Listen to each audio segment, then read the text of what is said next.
जय सिया राम दोस्तों।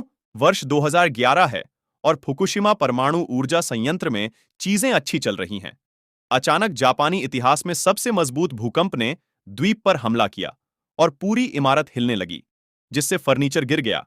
नियंत्रण कक्ष में कर्मचारियों ने आपातकालीन शटडाउन की घोषणा की। कटौती का प्रबंध किया गया। ठीक समय पर बिजली बंद। जैसे ही भूकंप समाप्त हुआ, कर्मचारी तुरंत इकाई की स्थिति की जांच करने और शहर में बिजली वापस लाने पर काम करना शुरू कर देते हैं। प्रधानमंत्री अजूमा ने आज की बैठक रद्द करने का फैसला किया और अधिकारियों को भूकंप से हुए नुकसान का आकलन करने पर काम करने दिया। पावर कंपनी के मुख्यालय में टोप्को के उपाध्यक्ष मुराकामी ने घोषणा की कि मुख्य बिजली संयंत्र बंद हो गए हैं और सभी को आदेश दिया गया है कि वे बिजली बहाल करने के लिए जो कुछ भी कर रहे हैं उसे छोड़ दें। परमाणु रिएक्टर भवनों में कर्मचारियों को नंबर 1 प्राथमिकता दी गई है, क्योंकि कर्मचारियों को इसकी वजह से खाली करने के लिए कहा गया है। योशिदा के नेतृत्व में सुनामी की चेतावनी के बाद वे एकमात्र पृथक इमारत की ओर भागे और बाहर निकलते हुए उन्होंने देखा कि नियंत्रण कक्ष में कितने लोग घायल हुए हैं। उन्हें पता चला कि इकाई 1 बहुत तेजी से दबाव खो रही है, जैसे कि यह अत्यधिक ठंडा हो रहा हो, इसलिए उन्होंने वाल्व बंद करने का निर्णय लिया। प्रक्रिया के अनुसार उन्हें यह भी पता चला कि यूनिट 4 में पानी का स्तर गिर रहा है और उन्हें चिंता थी कि कुछ खराबी हो सकती है, इसलिए उन्होंने कुछ लोगों को निकासी आश्रय में देखने के लिए भेजा। आसपास के लोग भाग रहे हैं, लेकिन कभी-कभी जब क्षेत्र बंद हो जाता है तो उन्हें आगे बढ़ना बंद करना पड़ता है। कभी-कभार शेख फुरू बिजली संबंधी समस्याओं में मदद करने के लिए जाने से पहले अपने परिवार को वहां छोड़ देता है, भले ही वह पावर स्टेशन पर उसका खाली दिन हो। आखिरकार 3 कर्मचारी यूनिट 4 पर जांच करने जाते हैं। सड़क पार करते समय उन्हें अचानक समुद्र में कुछ हलचल दिखाई देती है और वे चौंक जाते हैं। एक बड़ी सुनामी को आते देख तीनों भाग जाते हैं, क्योंकि विशाल लहर संयंत्र से टकराती है और वाहनों को धक्का देती है और खिड़कियों से टकराती है। जैसे ही शेष कर्मचारी भागते हैं, तिकड़ी यूनिट 4 की इमारत में प्रवेश करती है, लेकिन मुश्किल से अंदर पहुंचती है, इससे पहले कि पानी भी अंदर घुसने लगे। इमारत में पानी भरना शुरू हो जाता है और सभी मशीनों की बिजली चली जाती है, जिससे कर्मचारियों को संयंत्र की सहायता सुविधा में अंधेरे में भागना पड़ता है। 2 कर्मचारी सीलबंद क्वार्टरों से गुजर रहे होते हैं और आखिरी दरवाजे से जाने से ठीक पहले बिजली चली जाती है, जिससे वे फंस जाते हैं। सुनामी करीब आ रही है और लोग दरवाजे को लात मारने की कोशिश करते हैं, लेकिन यह मजबूत है और यह उस समय झुकता नहीं है। लहर इमारत से टकराती है और शीशे को तुरंत तोड़ देती है, जिससे एक आदमी ढक जाता है। दूसरे आदमी का गलियारा धीरे धीरे भर जाता है और वह अपना सिर पानी के ऊपर रखने की कोशिश करता है, लेकिन लहर बहुत तेज है और जल्द ही वह उसे छत से टकराने लगती है, जिसके बाद लहर दूसरे जनरेटर से टकराती है, जिससे इमारत की बिजली भी चली जाती है। नियंत्रण कक्ष में उन्हें लगता है कि इकाइयों की रीडिंग ठीक है और उन्हें सुरक्षा कैमरों में क्वार्टरों से बहते पानी का पता नहीं चलता। आसपास की सड़कें यातायात से जाम हो जाती है और समुद्र के किनारे स्थित संयंत्र की इमारतें अब पूरी तरह से पानी में डूब चुकी हैं। अचानक नियंत्रण कक्ष में बिजली चली जाती है और अंततः उन्हें पता चलता है कि सभी जनरेटर पहले से निष्क्रिय हैं। प्रधानमंत्री के कैबिनेट में कंप्यूटर बंद हो गया। टोक्यो में संकट केंद्र से समाचार आया कि सरकार को आर्टिकल 15 अलर्ट भेजा गया था। प्लांट द्वारा टोको के साथ जांच किए बिना भेजा गया था। पहले मुराकामी ने स्पष्टीकरण मांगने के लिए योशिदा को फोन किया और पता चला कि प्लांट केवल ब्लैकआउट के अधीन है। भूकंपीय पृथक इमारत में कुछ रोशनी चालू रखने के लिए गैस टरबाइन से पर्याप्त शक्ति है। उनके पास यह जानने का कोई तरीका नहीं है कि रिएक्टर अच्छी स्थिति में है या नहीं, और योशिदा को नहीं पता कि कैसे आगे बढ़ना है, क्योंकि इसके लिए कोई प्रशिक्षण परिदृश्य तैयार नहीं किया गया है। वे आपातकालीन मैनुअल की समीक्षा जारी रखेंगे और जल्द ही एक प्रतिक्रिया प्रक्रिया विकसित करने का प्रयास करेंगे। सरकार एक सार्वजनिक घोषणा करेगी जिसमें कहा जाएगा कि उन्हें रेडियोधर्मी सामग्री के बाहरी हिस्से को प्रभावित करने की रिपोर्ट नहीं मिली है, इसीलिए लोगों को बर्फ में सुरक्षा के बारे में चिंता करने की जरूरत नहीं है। निर्माण की प्राथमिकता नियंत्रण कक्ष को बिजली देने का एक तरीका ढूंढना है, इसलिए योशिदा अपने लोगों को मोबाइल जनरेटर के लिए मुख्यालय से पूछने के लिए भेजती है और आत्मरक्षा बल से अग्नि ट्रकों के लिए पूछती है। अगर उन्हें नियंत्रण में बाहर से पानी के साथ रिएक्टरों को ठंडा करना पड़ता है। कमरे में उन्होंने गेज को सक्रिय करने के लिए ऑटोमोबाइल बैटरियों का उपयोग करने का प्रयास करने का निर्णय लिया। इसलिए जब एक आदमी कुछ ढूंढने जाता है तो वे इस तथ्य पर चर्चा करते हैं कि रिएक्टरों को संकट केंद्र में वापस ठंडा करने के लिए उन्हें पानी देने के लिए वॉल्व खोलना होगा। अजुमा ने घोषणा की, परमाणु आपातकाल की स्थिति, और जापान में इस तरह की यह पहली घटना है। उन्होंने पुष्टि की है कि परमाणु आपदा प्रतिक्रिया केंद्र की पहुंच सड़कें काट दी गई हैं और उनके पास कोई बिजली या इंटरनेट सिग्नल नहीं है। उनका एकमात्र संचार साधन 6 सैटेलाइट फोन है। परमाणु आपातकाल से संबंधित विशेष उपायों पर कार्य करें। तैयारी में कहा गया है कि निवासियों को तुरंत खाली करने का निर्देश दिया जाए, लेकिन अब उन्हें इस बात पर चर्चा करनी होगी कि निकासी क्षेत्र को कैसे परिभाषित किया जाए। एक अन्य प्रेस कॉन्फ्रेंस में यह घोषणा की गई है कि रेडियोधर्मी सामग्री की कोई रिपोर्ट नहीं है, इसलिए वे नियंत्रण कक्ष में अभी खाली नहीं करेंगे। एक आदमी को लहरों पर नजर रखने के लिए छत पर भेजा जाता है ताकि वह उन्हें चेतावनी दे सके कि अगर कोई और सुनामी आती है, तो 2 अन्य कर्मचारी हाउसिंग यूनिट 1 और 2 की जांच करने जाते हैं और अपनी छोटी टॉर्च के साथ अंधेरे में चलते हैं जब तक कि वे दरवाजे तक नहीं पहुंच जाते। परमाणु रिएक्टर की सुरक्षा करें। अचानक जीएम मीटर खराब हो जाता है, जो कमरे में रेडियोधर्मी संदूषण का संकेत देता है, इसलिए कर्मचारी भाग जाते हैं। वे नियंत्रण कक्ष में लौट आते हैं और उन्हें बुरी खबर देते हैं, और जब उन्हें आश्चर्य होता है कि वे पानी इंजेक्शन लाइन बनाने का प्रबंधन कैसे करेंगे, अचानक फरू आता है और बताता है कि उसने योशिदा की अलग-थलग इमारत से पूरे चेहरे के मुखौटे और मीटर उठा लिए हैं। उसे एक कॉल आती है जिसमें उसे बताया जाता है कि रक्षा विभाग 2 फायर ट्रक भेजेगा, इसलिए वह नियंत्रण कक्ष को कॉल करता है और उनसे पानी का इंजेक्शन सुरक्षित करने के लिए कहता है। लाइन फिर फुलर के नेतृत्व में कुछ लोगों को हाउसिंग यूनिट 1 और 2 में 5 वाल्व स्थानों को खोलने के लिए भेजा जाता है। टीम सावधानीपूर्वक अंदर अपना रास्ता बनाती है और हर जगह कीचड़ और यहां तक कि एक मरी हुई मछली भी ढूंढती है, जब वे अंततः यूनिट 1 टरबाइन की रक्षा करते हुए दरवाजे तक पहुंच जाते हैं। इसे खोलें और डरें जब अचानक पूरी संरचना हिलने लगे। शुक्र है कि यह तुरंत रुक जाता है और किसी को चोट नहीं लगती है। टीम कई स्थानों से रिस रहे पानी का पता लगाने के लिए अंदर गहराई तक जाती है। पहले वॉल्व तक पहुंचना अपेक्षा से अधिक आसान होता है और वे नियंत्रण में रहते हुए इसे खोलते हैं। कमरे में वे कार की बैटरियों को जोड़ना शुरू करते हैं। फिर टीम अगले वॉल्व की तलाश में लग जाती है। केवल तभी रुकती है जब कोई आफ्टर शॉक इमारत को हिला देता है। उन्हें 2 से 4 वॉल्व ढूंढने और उन्हें सफलतापूर्वक खोलने में केवल कुछ क्षण लगते हैं। अब केवल नंबर 5 बचा है। यह वॉल्व एक तरह से अटक गया है, इसलिए उन्हें जीएम मीटर के दबाव में इसे खोलने के लिए एक साथ काम करना होगा। यह दर्शाता है कि खुराक खतरनाक रूप से बढ़ रही है। बहुत प्रयास के बाद अंतिम वॉल्व भी खोला गया है, लेकिन नियंत्रण कक्ष में उन्होंने पानी के स्तर को देखा। कुछ देर बाद अजुमा को पता चलता है कि 1 घंटे से भी कम समय में परमाणु ईंधन का रिसाव शुरू हो जाएगा। हर कोई घबराने लगता है क्योंकि उन्होंने नागरिकों को खाली न करने के लिए कहा था। इसलिए अजुमा ने अपने आदमियों को आदेश दिया कि वे नागरिकों को गश्ती कारों के साथ जाम वाली सड़कों को साफ करें ताकि वे ऐसा कर सकें। संयंत्र में एक ऊर्जा स्रोत का परिवहन करें। वह अंततः एक निकासी आदेश जारी करता है, लेकिन समस्या यह है कि वे नहीं जानते कि इसे कितना बड़ा बनाना है क्योंकि उनके पास विवरण की कमी है। अंत में वे मानक 3 किलोमीटर चुनते हैं।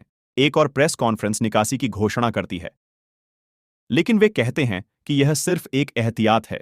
नियंत्रण कक्ष के कर्मचारियों ने योशिदा को फोन करके बताया कि वाल्व खुले थे, लेकिन पानी का स्तर नहीं बढ़ा और विकिरण स्तर के कारण अधिक वाल्व खोलने के लिए वापस जाना असंभव है, इसलिए उन्हें इंतजार करना होगा। फायर ट्रक सीधे पानी डालेंगे।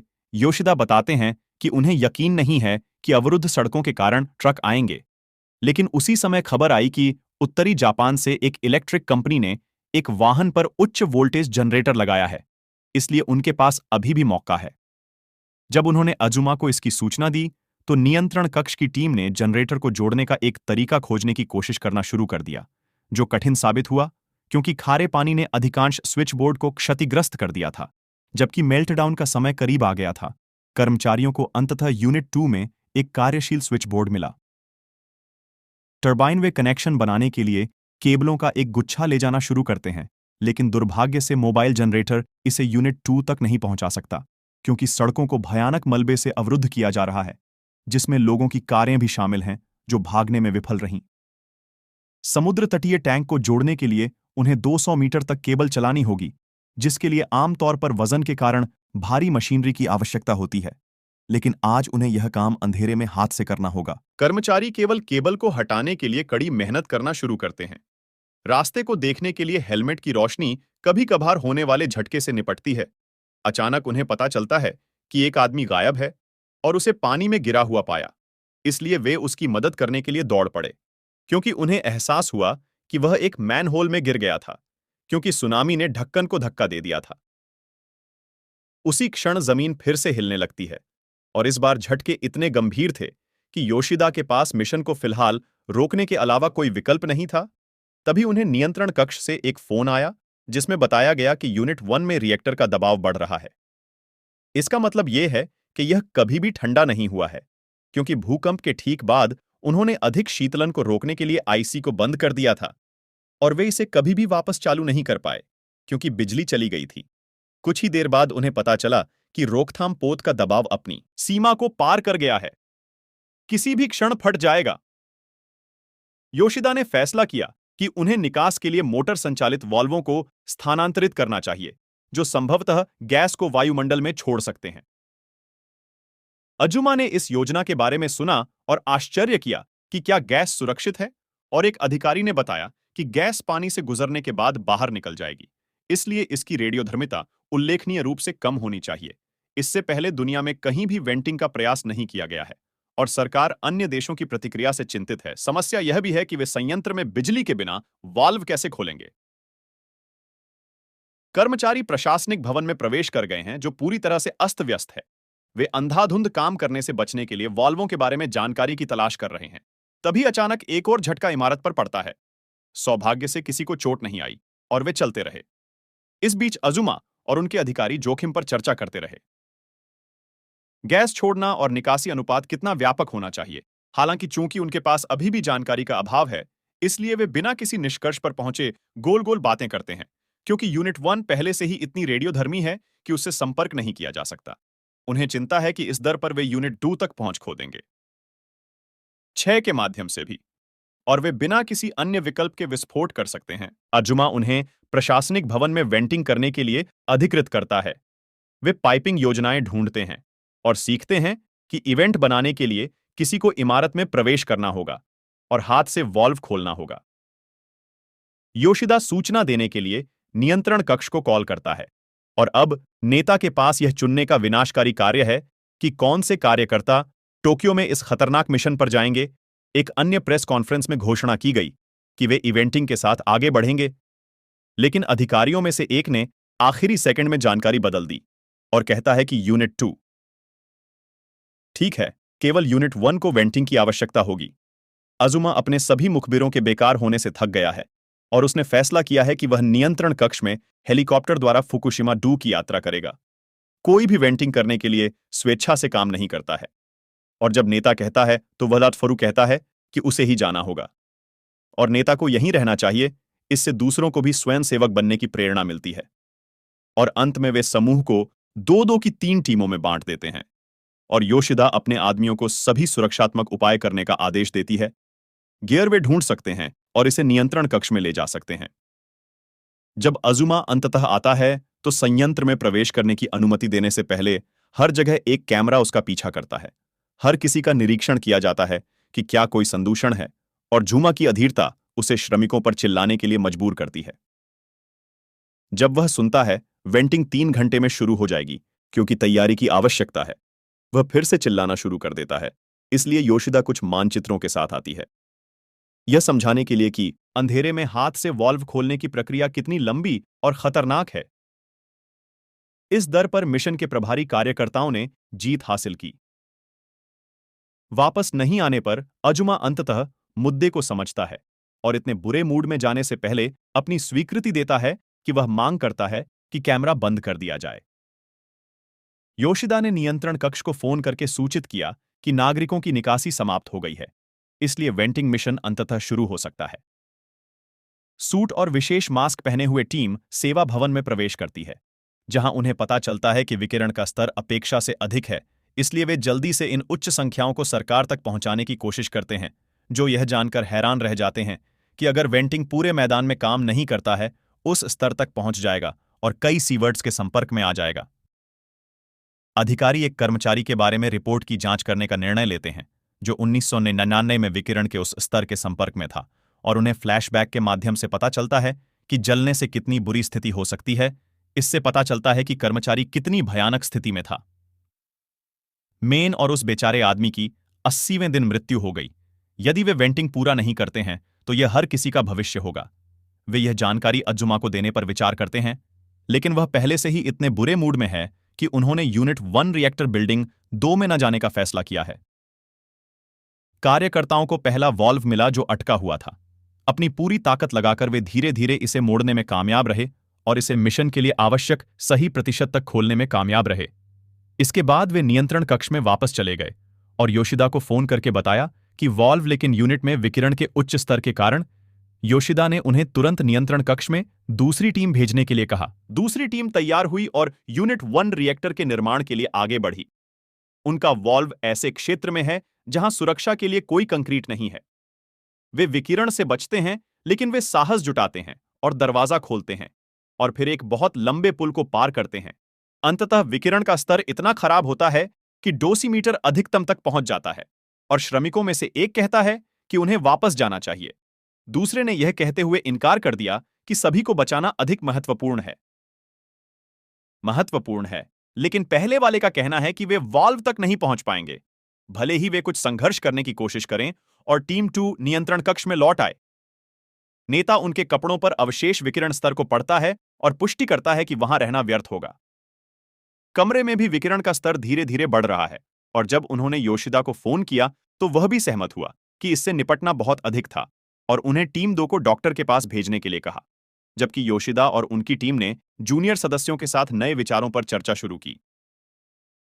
नियंत्रण कक्ष के कर्मचारियों ने नेता से जाने की अनुमति मांगी क्योंकि वे अपने परिवारों को देखना चाहते हैं और वे यहां कुछ नहीं कर सकते हैं। हालांकि नेता एक भाषण देते हैं कि वे कैसे अंतिम आशा हैं और कहते हैं कि जब वे इस बिंदु पर पहुंचेंगे कोई वापसी नहीं, वह सभी को जाने की अनुमति देगा। लेकिन इस बीच वह सभी से रुकने के लिए विनती करता है और वरिष्ठ लोग हमारे साथ शामिल हो जाते हैं। कृपया टीम 2 अंततः कार्यालयों में पहुंचती है और उन्हें डॉक्टर के पास भेजा जाता है, जबकि योशिदा घोषणा करती है कि वे 2 कर्मचारियों को नियंत्रण कक्ष में भेजेंगे। उन्हें बदलने के लिए 2 स्वयंसेवक तुरंत तैयार होने लगते हैं और उनके जाने से पहले योशिदा ने घोषणा की कि पुनर्प्राप्ति टीम एक विचार लेकर आई है। यदि वे एक कंप्रेसर को पाइपिंग से जोड़ते हैं तो एक मौका है कि वे वॉल्व को दूर से खोलने के लिए बाहर से दबाव डाल सकते हैं। संभावना कम है, लेकिन वे टीम 3 के प्रवेश के समानांतर प्रयास करना स्वीकार करते हैं। इस बीच टीम 2 को एक विशेष फ्रीजिंग शॉवर से गुजारा जाता है। जब उनका काम पूरा हो जाता है तो एक कार्यकर्ता उनके विकिरण स्तर को पढ़ता है, लेकिन वे अभी भी बहुत अधिक हैं और उन्हें प्रतिस्थापन को फिर से धोना पड़ता है। कर्मचारी नियंत्रण कक्ष में पहुंचते हैं और टीम 3 बनने के लिए कहते हैं क्योंकि वे मार्ग को किसी अन्य से बेहतर जानते हैं। संयंत्र में बिताए गए उनके वर्ष के लिए धन्यवाद। कुछ झिझक के बाद नेता स्विच के लिए सहमत हो जाता है। उसी क्षण योशिदा को पता चलता है कि सफेद धुआं दिखाई दे रहा है। यूनिट 1 पाइपलाइन और उन्हें चेतावनी देने के लिए नियंत्रण कक्ष को कॉल करती है कि नई टीम 3 पहले ही जा चुकी है, इसलिए नेता उन्हें रोकने के लिए पीछे दौड़ता है। बहुत दौड़ने के बाद वह ठीक समय पर उन दोनों के पास पहुंचता है और उन्हें वापस नियंत्रण कक्ष में खींच लेता है, जबकि वे चर्चा करते हैं कि कैसे करना है आगे बढ़ें।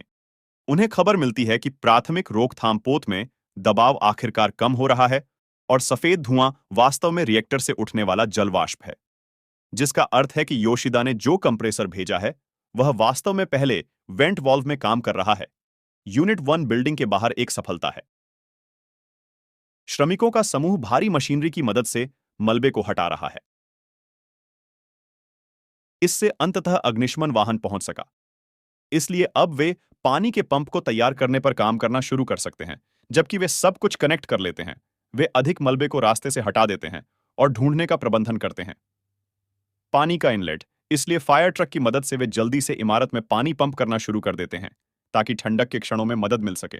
बाद में योशिदा और फायर ट्रक के ड्राइवर इंजेक्शन जारी रखने के लिए खारे पानी का उपयोग करने की संभावना पर चर्चा करना शुरू कर देते हैं। ताजा पानी खत्म हो गया है, उन्हें एक लाइन चलानी होगी, इसलिए उन्हें युद्ध के लिए पूरे रास्ते जाना होगा। इसके लिए योशिदा को आदेश भेजने से पहले प्राधिकरण के लिए पूछना चाहिए था। लेकिन उनका मानना है कि पहले पूछना समय की व्यर्थ बर्बादी है। चूंकि यह एक आपातकालीन स्थिति है, अचानक एक और झटका इमारतों से टकराता है और यह झटका इतना तेज होता है कि इससे छतों को कुछ गंभीर क्षति पहुंचती है।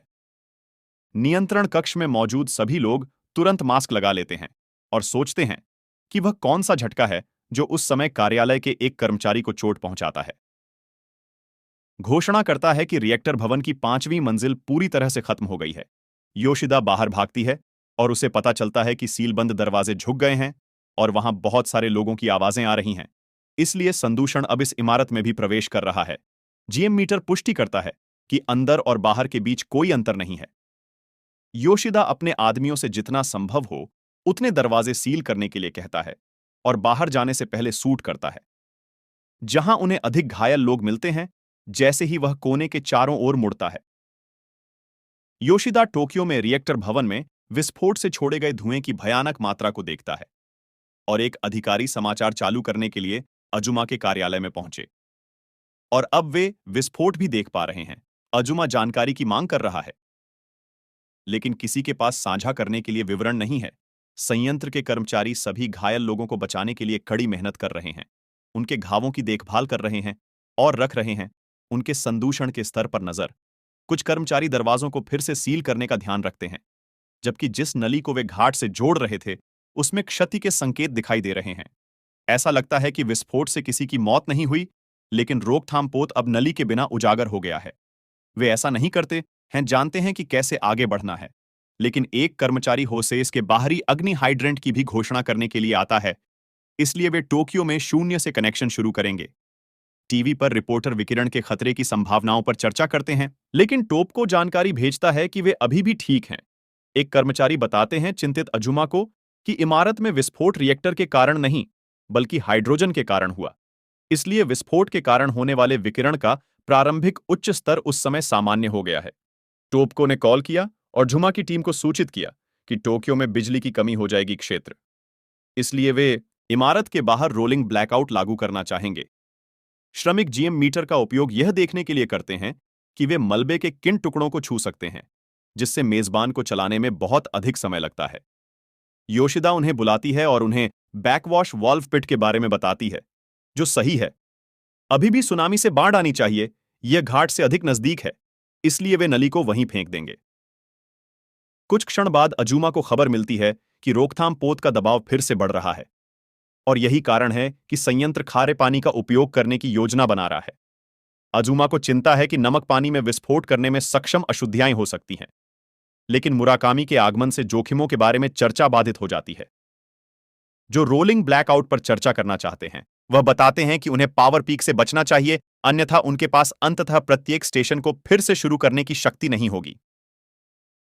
और इससे बचने का एकमात्र तरीका यह है कि कांटो क्षेत्र को एक एक करके ब्लैकआउट लागू करने वाले 5 समूहों में विभाजित किया जाए, जबकि वे अस्पतालों और लोगों को बिना बिजली के जीवन समर्थन पर छोड़ने के खतरों पर बहस करते हैं और आधिकारिक तौर पर योशिदा को फोन करके खारे पानी की योजना को रोकने के लिए कहते हैं।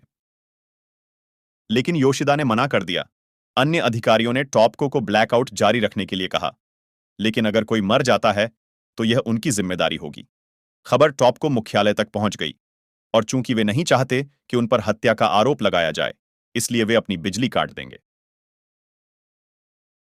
उच्च मांग वाले ग्राहकों को समायोजित करने के लिए तब टोपको ने योजना को रोकने के लिए संयंत्र को बुलाया और एक लंबी बहस के बाद योशिदा के पास सभी खारे पानी के इंजेक्शन को निलंबित करने और नली को बचे हुए थोड़े ताजे पानी में ले जाने के अलावा कोई विकल्प नहीं है। हालांकि कर्मचारी अभी भी खारे पानी को पंप कर रहे हैं, क्योंकि यह योशिदा उस योजना का हिस्सा थी जो टोपको के लिए काम कर रही थी।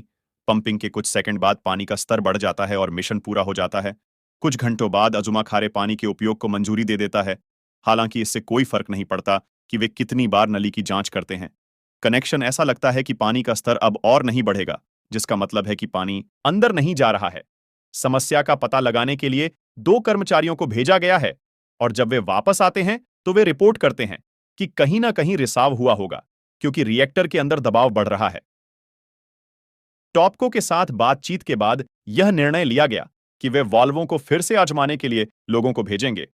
एक टीम यूनिट 2 दमन कक्ष में जाती है और दूसरा झटका पुल को हिला देता है। लेकिन सौभाग्य से यह हल्का झटका था और वे चलते रह सकते हैं। वे गहराई में चले जाते हैं और चौंक जाते हैं। उन्होंने देखा कि उनके जूते पिघल रहे हैं और जीएम मीटर अचानक खराब होने लगा है। इसलिए उनके पास वापस जाने के अलावा कोई विकल्प नहीं है। योशिदा ने टोप्को को फोन कर उन्हें पूरी तरह से जूते खराब होने की संभावना के बारे में चेतावनी दी और उन्हें वॉल्व ढूंढने के लिए जो भी करना पड़े करने का आदेश दिया। इकाई 2 योशिदा मैनुअल की जांच करती है और निर्णय लेती है कि वे वॉल्व को सक्रिय करने के लिए कार बैटरियों के एक समूह का उपयोग करने का प्रयास करेंगे। बैटरियों को नियंत्रण कक्ष में भेजा जाता है, जहां वे एक विशाल सर्किट में एक साथ जुड़े होते हैं। फिर वे उन्हें मुख्य कंप्यूटर से जोड़ते हैं, लेकिन दुर्भाग्य से सक्रियण काम नहीं करता है। उन्हें अधिक शक्ति जोड़ने के लिए अधिक बैटरियों की तलाश करनी होगी। इस बीच अतिरिक्त अग्निशमन गाड़ियां आ गई हैं, लेकिन नली चलाने में सक्षम होने से पहले उन्हें बहुत सारा मलबा साफ करना होगा। आपकी शीटा ने नोटिस किया है कि रोकथाम पोत में दबाव सीमा पार कर रहा है, इसलिए उन्हें 1 घंटे बाद जल्दी करने की जरूरत है। योशिदा ने टॉपको को रिपोर्ट दी कि बैटरी काम कर रही है और यूनिट 2 में वाल्व खुल गया है, इसलिए परमाणु रिएक्टर का दबाव कम होना शुरू हो गया है। मुराकामी ने योशिदा को परिचालन फिर से शुरू करने का आदेश दिया है, इसलिए योशिदा ने कहा है, श्रमिकों को खाली करने के बजाय पानी डालना फिर से शुरू करने का आदेश देने के अलावा कोई विकल्प नहीं है। अंदर नहीं जा रहा है। समस्या का पता लगाने के लिए 2 कर्मचारियों को भेजा गया है और जब वे वापस आते हैं तो वे रिपोर्ट करते हैं कि कहीं ना कहीं रिसाव हुआ होगा, क्योंकि रिएक्टर के अंदर दबाव बढ़ रहा है। टॉपको के साथ बातचीत के बाद यह निर्णय लिया गया कि वे वाल्वों को फिर से आजमाने के लिए लोगों को भेजेंगे। एक टीम यूनिट 2 दमन कक्ष में जाती है और दूसरा झटका पुल को हिला देता है। लेकिन सौभाग्य से यह हल्का झटका था और वे चलते रह सकते हैं। वे गहराई में चले जाते हैं और चौंक जाते हैं।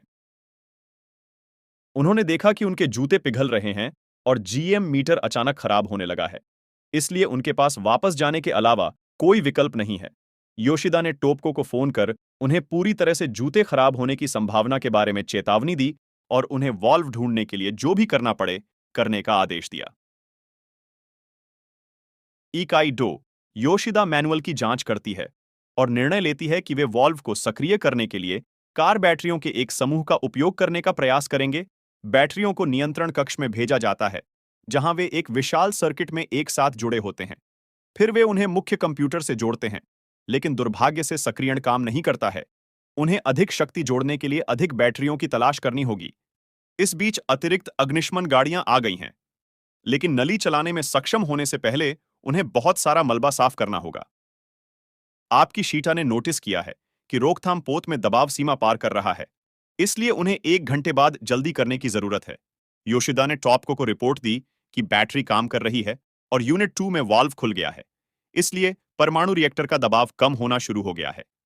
मुराकामी ने योशिदा को परिचालन फिर से शुरू करने का आदेश दिया है, इसलिए योशिदा ने कहा है, श्रमिकों को खाली करने के बजाय पानी डालना फिर से शुरू करने का आदेश देने के अलावा कोई विकल्प नहीं है। इस बार पानी बेहतर बहता है, जिससे यह पुष्टि होती है कि यह यूनिट 3 के पास जहाज में ठीक से प्रवेश कर रहा है। श्रमिक जितनी जल्दी हो सके मलबे को साफ करने की जल्दी करते हैं और नए अग्निशमन ट्रक आखिरकार अचानक क्षेत्र में पहुंच जाते हैं। इमारत हिलने लगती है और योशिदा अपनी बुरी भावना की पुष्टि करने के लिए खिड़की की ओर भागती है। एक और विस्फोट ने यूनिट 3 को नष्ट कर दिया है। फायर ट्रक में कर्मचारी जीवित हैं और उन्होंने देखा कि विकिरण का स्तर अविश्वसनीय रूप से तेजी से बढ़ रहा है, इसलिए उन्हें बाहर निकलने के लिए दरवाजा खोलना पड़ा। जिस वाहन से वे दूसरे ट्रक की तलाश में जाते हैं और वहां से अधिक श्रमिकों को बचाते हैं, जहां वे उसके नीचे आ जाते हैं, उनमें से कई घायल हो जाते हैं, लेकिन सौभाग्य से कोई भी नहीं मरा है। ट्रक शुरू नहीं हुआ, इसलिए वे इसे छोड़ देते हैं और वापस अपने कार्यालयों की ओर भागते हैं। उन्हें घातक चोटों वाले कई अन्य कर्मचारी मिलते हैं जो उन्हें उनके बारे में चिंता न करने के लिए कह रहे हैं, लेकिन समूह उनकी चेतावनियों को नजरअंदाज कर देता है और उन्हें वैसे भी आने में मदद करता है। दूसरा विस्फोट भी समाचार पर दिखाई देता है और कार्यालय में आबादी को गहराई से चिंतित करना शुरू कर देता है। योशिदा को एक अपडेट प्राप्त होता है, यूनिट 4 का तापमान बढ़ रहा है, इसलिए विस्फोट के कारण रिसाव हुआ होगा। यूनिट 2 में पानी का स्तर भी गिरना शुरू हो गया है, इसलिए टोक्यो में ईंधन की छड़ें फिर से उजागर होने से पहले उनके पास केवल 5 घंटे हैं। अजुमा को एहसास हुआ कि उन्हें आपदा बढ़ानी होगी। स्तर 7 तक, जो चेरनोबिल के बाद पहली बार है। उस समय सभी घायल कर्मचारी एक वाहन का उपयोग करके कार्यालय पहुंचते हैं, जो उन्हें प्रवेश द्वार पर कर्मचारियों के आसपास मिला। उनकी जांच की और पता चला कि संदूषण इतना अधिक है कि उनका निदान भी नहीं किया जा सकता है। योशिदा को आग का पता चलता है। ट्रक अब परिचालन योग्य नहीं है, लेकिन पंप को अभी भी काम करना चाहिए। इसलिए कुछ कर्मचारी यूनिट 2 में इंजेक्शन को बनाए रखने की कोशिश कर रहे हैं। दुर्भाग्य से विस्फोट ने वॉल्व बंद कर दिया और कार की बैटरियां अब काम नहीं कर रही हैं। उजागर ईंधन छड़ों की संख्या तेजी से बढ़ रही है, लेकिन वे प्रत्येक रिएक्टर भवन की 5वीं मंजिल पर स्थित हैं, जिसका अर्थ है कि उन तक पहुंचने के लिए उन्हें विकिरणित मलबे से गुजरना होगा और तनाव से अभिभूत होकर किसी भी समय रोकथाम पोत फट सकता है। योशिदा ने यूनिट 2 वॉल्व को खोलने और फिर से शुरू करने पर ध्यान केंद्रित करने का फैसला किया। यूनिट 3 और 4 पर काम करें, क्योंकि उनके पास समय की कमी है। टोक्यो में दूसरे विस्फोट पर चर्चा के लिए एक और प्रेस कॉन्फ्रेंस आयोजित की जा रही है, लेकिन वे अभी भी कह रहे हैं कि रेडियोधर्मी सामग्री के बिखरने की मात्रा कम है। इंटरनेट पर अफवाहें और दहशत फैल गई है, और हर कोई मानता है देश पहले ही बर्बाद हो चुका है। लोग समस्याओं के लिए कर्मचारियों को जिम्मेदार ठहरा रहे हैं। उनका रवैया लगभग विच हंट जैसा है। टीवी पर होस्ट इसी तरह के संदेश फैला रहे हैं, जिससे कर्मचारियों के रिश्तेदारों को दुख होता है। कुछ ही देर बाद यूनिट 2 वॉल्व अभी भी नहीं खोला गया है, जिसके बीच बहस शुरू हो जाती है। मुराकामी और योशिदा के बीच इस बात को लेकर विवाद हुआ कि आगे कैसे बढ़ना है, जिससे योशिदा अंततः हार गई और उसने टॉप को टीम पर चिल्लाते हुए कहा कि घायल लोगों को ले जाने के लिए बस आने से पहले वह चुन लेगा कि उसकी टीम के लिए सबसे अच्छा क्या है, लेकिन पूरी क्षमता से भी ऐसा हो सकता है। अचानक एक कर्मचारी ने घोषणा की कि उन्हें यूनिट 4 के बेसमेंट में खारा पानी जमा हुआ मिला है। इसलिए वे रिएक्टरों को ठंडा करने के लिए इसे गड्ढे में ले जाने की कोशिश करेंगे। अब अधिक मलबे को हटाने और फायर ट्रकों को यूनिट 5 और 6 में ले जाने का समय आ गया है। उन्हें यूनिट 4 का दरवाजा तोड़ने के लिए कुछ जनशक्ति भी जुटानी होगी। कर्मचारी और भारी मशीनरी जितनी तेजी से काम कर सकते हैं, शुरू कर देते हैं। तभी उन्हें पता चलता है कि बेसमेंट तक पहुंचने के लिए उनके पास पर्याप्त नली नहीं बची है। उसी समय नियंत्रण कक्ष यह सूचित करने के लिए कॉल आती है कि यूनिट 2 की सभी ईंधन छड़ें खुली हुई हैं। इसलिए योशिदा ने अपने सहायक को बाद में निकासी की तैयारी शुरू करने के लिए कहा। योशिदा ने टॉपको को यह सूचित करने के लिए कॉल किया कि वह और न्यूनतम संख्या में ऑपरेटर वाटर्स इंजेक्ट करने के लिए रुकेंगे, लेकिन वह चाहते हैं कि बाकी सभी को अभी निकाला जाए। योशिदा के पास यह चुनने का कठिन निर्णय है कि अंत तक उसके साथ कौन रहेगा। जब अजुमा को इस योजना के बारे में पता चलता है, तो वह घबरा जाता है और हर किसी पर चिल्लाता है। जब तक वह शांत नहीं हो जाता, जब तक वह यह नहीं समझ लेता कि संयंत्र को पूरी तरह से नहीं छोड़ा जाएगा। और कुछ लोग अभी भी रहेंगे। कुछ देर बाद अजुमा टॉपको में आता है और सभी गलत संचार के बारे में शिकायत करता है। इसलिए वह घोषणा करता है कि वह अब से वहां संचालन प्रमुख के रूप में काम करेगा।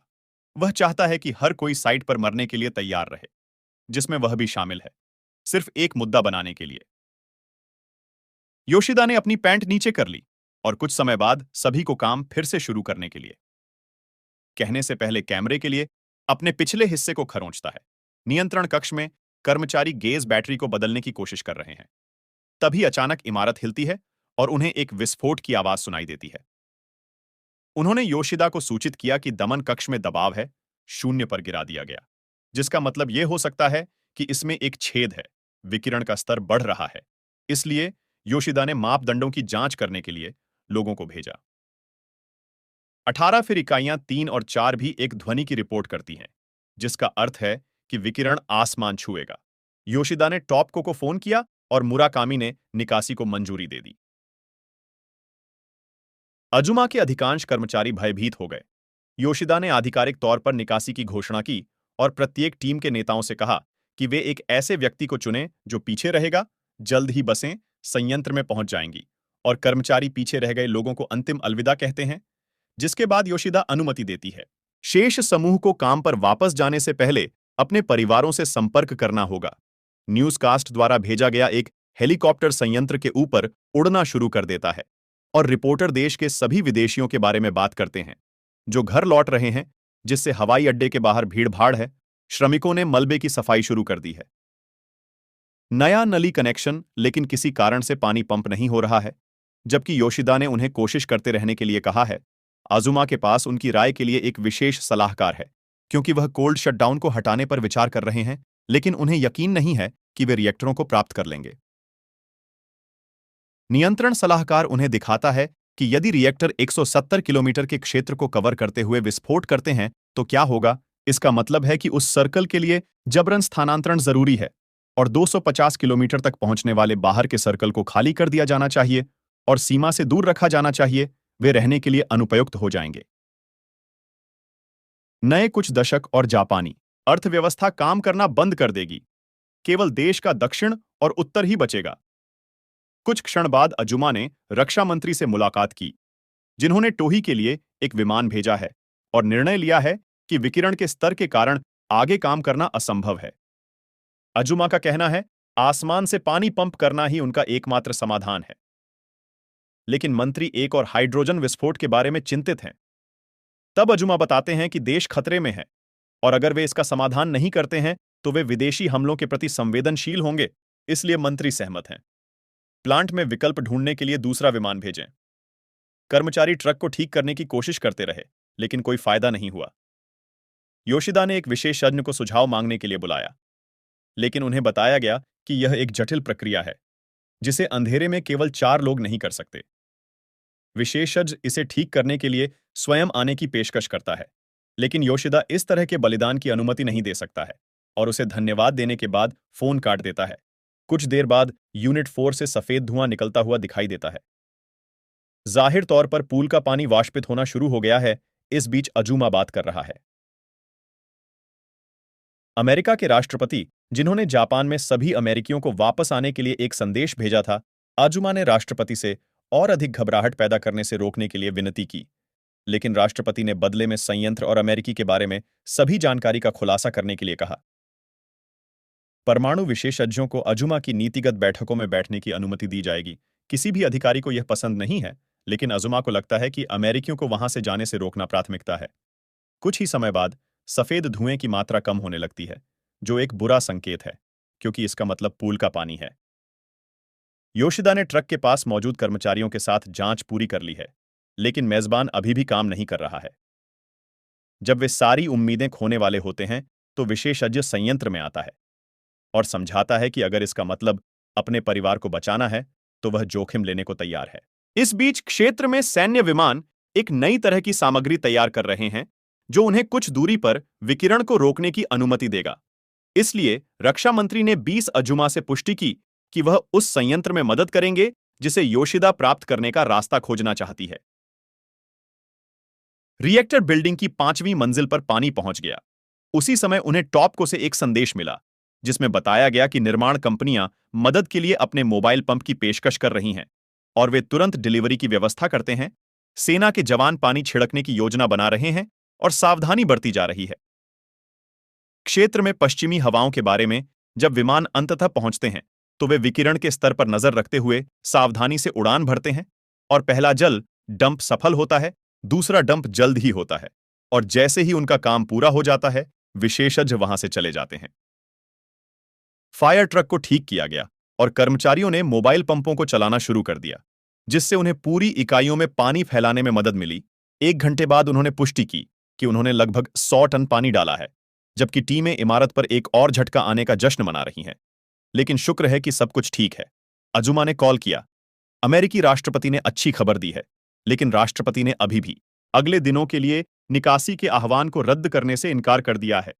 प्रशासन को सच्चाई छिपाने और संयुक्त राज्य अमेरिका के साथ गठबंधन खोने का आरोप लगाते हुए मीडिया की आलोचना झेलनी पड़ रही है। हालांकि अमेरिकी और जापानी सहयोग में तेजी आ रही है। उस दिन आगे और संयुक्त राज्य अमेरिका परमाणु विशेषज्ञों और बहुत सारे उपकरणों सहित सहायता प्रदान करने के लिए नौसेना के जहाजों का एक बेड़ा भेजता है। संयंत्र कई महान लोगों की मदद से बिना रुके पानी इंजेक्ट करता रहता है। जल्द ही 200 की एक टीम टॉपको के मुख्यालय में एक साथ आती है और एक समूह बनाती है। कड़ी मेहनत के बाद संगठित प्रतिक्रिया देने में सक्षम सिस्टम आखिरकार नियंत्रण कक्ष में शक्ति लौट आती है और रिएक्टर स्थिर हो जाता है, जिससे टीम अंततः इमारत छोड़ देती है। आज तक वे निश्चित नहीं हैं कि कुछ दिनों बाद नियंत्रण खोने के बाद रिएक्टर इतनी आसानी से स्थिर क्यों हो जाते हैं। पुष्टि की गई है कि घटना में केवल 2 लोगों की मौत हुई है और शवों को उचित अंतिम संस्कार के लिए परिवारों के पास भेज दिया गया है। हालांकि उनके सहकर्मी इसमें शामिल हो सकते हैं, क्योंकि वे अभी भी इकाइयों को ठंडा करने पर लगातार काम कर रहे हैं। ये सब 11 मार्च को शुरू हुआ और अप्रैल तक वे अभी भी वहां बिजली संयंत्र को नष्ट किया जा रहा है, जिसके निर्माण में कई साल या उससे भी अधिक समय लग गया। 6 साल बाद 2017 में रिएक्टरों में अभी भी बड़ी मात्रा में अप्रयुक्त परमाणु ईंधन बचा हुआ है और कोई भी इंसान इसकी संख्या तक नहीं पहुंच सकता है। संकेत मिलता है कि स्तर 2019 तक हिरोशिमा से भी अधिक है। अंततः उन्हें पता चला कि वे सबसे खतरनाक मलबे को स्थानांतरित कर सकते हैं, लेकिन वे नहीं जानते कि इसे कहां संग्रहित किया जाए। वे नहीं जानते कि रिएक्टरों को बंद करने में कितना समय लगेगा और क्षेत्र में रहने वाले निवासियों ने पहले ही अपने आवास छोड़ दिए हैं। हजारों घर खाली रह गए हैं। घरेलू पशुओं ने अपने मालिकों को खो दिया है और सभी नष्ट हो गए हैं। लेकिन जंगली जानवर पहले से कहीं अधिक जीवंत लगते हैं, क्योंकि वे इस घटना के बाद अपने निवास स्थान को पुनः प्राप्त कर रहे हैं। कैंसर ने योशिदा के शरीर को सबसे अधिक प्रभावित किया है, शायद विकिरण विषाक्तता के कारण। हालांकि योशिदा को लगता है कि यह उसका धूम्रपान था। उसे भी एक समिति द्वारा जांच के दायरे में रखा गया है। लेकिन योशिदा के लिए सबसे महत्वपूर्ण बात यह है कि वह इस कहानी को 2013 में भविष्य की पीढ़ियों तक पहुंचाए। योशिदा की 78 वर्ष की आयु में मृत्यु हो जाती है और एक कहानी प्रकाशित की जाती है। योशिदा की गवाही अब 2023 में है। घटना के बाद का परिणाम अभी भी अनसुलझा है। डिकमीशनिंग का काम आज भी जारी है। सदस्यता लेना सुनिश्चित करें और नोटिफिकेशन चालू करें ताकि आप इस तरह के और वीडियो देख सकें। देखने के लिए धन्यवाद। जानते कि रिएक्टरों को बंद करने में कितना समय लगेगा और क्षेत्र में रहने वाले निवासियों ने पहले ही अपने आवास छोड़ दिए हैं। हजारों घर खाली रह गए हैं। घरेलू पशुओं ने अपने मालिकों को खो दिया है और सभी नष्ट हो गए हैं। लेकिन जंगली जानवर पहले से कहीं अधिक जीवंत लगते हैं, क्योंकि वे इस घटना के बाद अपने निवास स्थान को पुनः प्राप्त कर रहे हैं। कैंसर ने योशिदा के शरीर को सबसे अधिक प्रभावित किया है, शायद विकिरण विषाक्तता के कारण। हालांकि योशिदा को लगता है कि यह उसका धूम्रपान था। उसे भी एक समिति द्वारा जांच के दायरे में रखा गया है। लेकिन योशिदा के लिए सबसे महत्वपूर्ण बात यह है कि वह इस कहानी को 2013 में भविष्य की पीढ़ियों तक पहुंचाए। योशिदा की 78 वर्ष की आयु में मृत्यु हो जाती है और एक कहानी प्रकाशित की जाती है। योशिदा की गवाही अब 2023 में है। घटना के बाद का परिणाम अभी भी अनसुलझा है। डिकमीशनिंग का काम आज भी जारी है। सदस्यता लेना सुनिश्चित करें और नोटिफिकेशन चालू करें ताकि आप इस तरह के और वीडियो देख सकें। देखने के लिए धन्यवाद।